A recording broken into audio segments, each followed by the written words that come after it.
ایکم پنگاوا دیدارایی که تیل پارسگاه دو که هات انجام دان لجنه تایبەتمەند کو زنجیره کاروشتان دیگر ژمارەکە زۆریا کادرên یەکەتی نیشتیمانی ساز kirin. دیدو بوو چونê cuda cuda derbarەی çawanetiya geşepêdana yeketî niştîmanî ji hemû layanekê ve hatine gengeşekirin. گرینگیا الویره و لجنه بوجنان اویا کو حزب اکتی نشتمانی کردستان یا کمین لجنه هاتی نپیکینان و شوان دازده لجنه اکی یا جنان بویا کو داجن پتر رول خوبینیتن و حزب اکتی نشتمانی کردستان اکود بجن یا کمین حزب بالپشتیا جنه کریا تایبت دور آبادینان خودی جرازو بی سر دم امام جلال و حتی نوکجی گل گرینگی بجنه هاتیا دانان و مبست و دیداره جی اویا لجنه جنا پیکینا یکو کیشا و آریشن جنا چنل و دوره پتر ام سرین خاره رون کرنه که بدینه که چه چاره هنه چه کشیتو هنه چاره سریعه ام ببینین. السر راسپاردی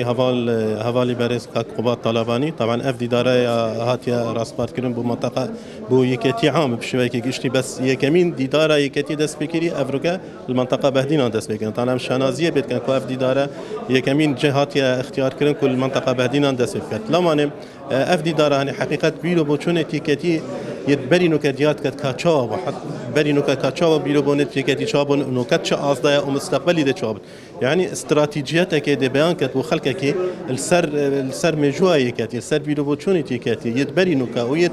ومستقبلي في شاب تيكتي ده شاشت بتر خدمتك دیدارایی که تیجی 12 لجنه دوبارین گرینگن کار حزبی و رخراوی را گاندن و پیوندی و چندین بارین دیده هاتی نپیکینان. او کاروان لجنان دل دور آبادینا مگشتی وکیلی مینیتو بردوام دراو بوچون هنا ورگرتن. بەخیراتن تانەکەین بۆ یەکەم کۆبوونەوەی لیژنەکەمان لیژنەی تەندروستی و ژینگە و کارباری کۆمەڵایەتی لە نێو لیژنەکانی دیداری یەکێتیە کە ئەمڕۆ دەستپێکمان لە شاری خۆشەویست و دەڤەری بادنان و شاری دۆک بوو بۆ خۆتان نەزانن بابەتەکە یەکێکە لە بابەتە هەستیارەکانی نەک تەنها کۆمەڵگەی کوردەواری یا تەنها بۆ یەکێتی نیشتیمانی کوردستان بەڵکو بۆ هەموو کۆمەڵگاکان و هەموو ڕێکخرا و لایەنە سیاسیەکان وەک یەکێتی نیشتیمانی کوردستانیش هەر لە سەرەتای دامەزراندنیەوە گرنگی تەواوی بەم سێکتەرە داوە کە تەنها نەک سێکتەری تەندروستی و باسم کرد ژینگەش کە ئێستا هەر پەیوەندی بە تەندروستی گشتی هاوڵاتیان و ژینگەی وڵاتەکەەوە هەیە لە هەمان کاتە کاروباری کۆمەڵایەتیش کە پەیوەندی کۆمەڵاتیەکان و ڕێخستنیانە لە نێوان تاک و خێزان و کۆمەلگای گروپ و دەستەکانی ناو کۆمەلگای کوردەواری دیاره افریقا دیداره که نیشتیمانی کردستان لبادینان دست بگیری و کو دروازه شورشانی و پیگه کتیان سرطایی و وارگه چندین شهیدان مینا ابراهیم عزو مینا عبدالرحمن شنگاری شهید عبدالرحمن شنگاری افریقا کتی پرگا چند لجانا کو چند لجنه پیگینانه یک شوان لجنه کو گله گنگرن که لجنه دستور و سیستمه و لجنه ناو چند دابرا و هر دو لجنه معنینه بس پوریا و اوکو کیشو گرفتنی کتی دیار بکند ناو چند دابرا و دا هر وصا کو ام چوار چین پرکا دستوره کی پرکا یاسای کی کو بدار جنج بو هنده کو اوان کشه تنه دیار بکن و چاره سریاجی بو ببینین و کوی تو ببینی هشتا بردام گنگ شامه لجنا ناوچین دابرا و کشین خو گرفتن خو آلوزین خو لوی ناوچه دیار کرینه هر گل حکومت عراق فدرال و هر گروان پارتن کو دسالادار لویره کو گلک جرا تعسف بکارینا ندا سالات خودات کن لویره به بج بوینه پراستی به ما بوینه لویره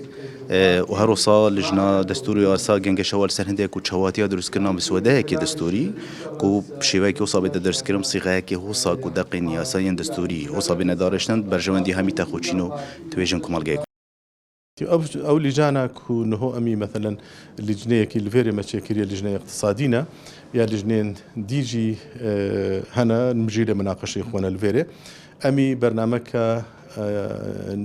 نوي بو اقتصادي كتيان تفكيري اقتصادي كتيان برنامجي اقتصادي كتي دي تشكين و بجوري كي بيتن كتقال برنامج قشتيه كتي نجتماني بيرو بروجرامي كتي نجتماني گنجاو بیتن و مناسب بیتن و خدمت خلق کردستان.